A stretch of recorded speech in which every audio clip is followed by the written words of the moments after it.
Welcome back, students. Last week, we talked about what a full circle follower of Jesus is, and this week, we're talking about how people matter. So, religions usually get a bad name because of the actions of religious people. I mean, come on. We all know somebody who's maybe a little bit bigger than you and taller than you, and he's maybe a little bit older than you, stronger than you, and his arms maybe a little bit longer than you, but he ain't on a JB song with you.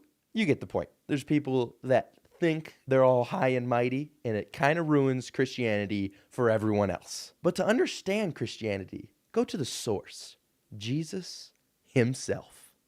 Jesus was a revolutionary leader who taught that all people matter to God. He rebuked, it's a fun word, look that one up, religious hypocrites and welcomed those in need. So there's this story in John chapter 8 about a woman who's caught in adultery. And the religious leaders said, "Teacher, this woman was caught in the act of adultery.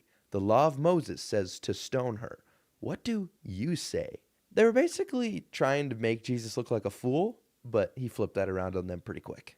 So in verse 7, they kept demanding an answer. So he stood up and said, "All right, but let the one who has never sinned throw the first stone." Oh, got him. So pretty much the second they heard this, they all just kind of went away because as religious as they were, they still knew they were all sinners. But Jesus, having never sinned, hucked a stone right at her head. No, I'm just kidding. What really happened was Jesus stood up and he said to the woman, "Where are your accusers? Didn't even one of them condemn you?" She said, "No, Lord." Jesus said, "Neither do I. Go and sin no mo." So the point is, if you're being turned away by those hypocrites, just know, Jesus already roasted them, so you're chilling. See, the truth is, love is at the core of God's nature. Not hypocrisy, not rules or laws, not any of that. And that means that true followers of Jesus reflect the love of God to the world around them. So I know what you're asking. What is love? Baby, don't hurt me. And that is what Paul answers in 1 Corinthians 13. He says, "Love is patient and kind. Love is not jealous or boastful or proud or rude. It does not demand its own way. It is not irritable, and it keeps no record of being wronged.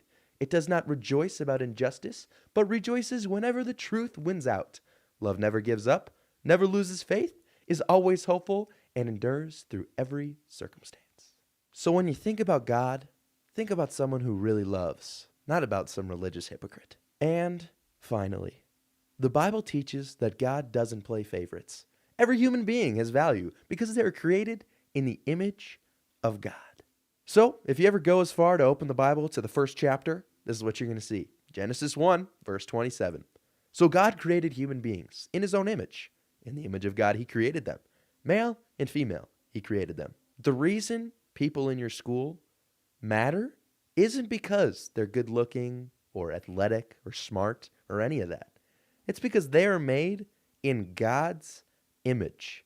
And that is what gives every human being value. So, when you think about God, think about this. People matter. And if that is not enough of a reason to continue your pursuit of God, I don't know what is.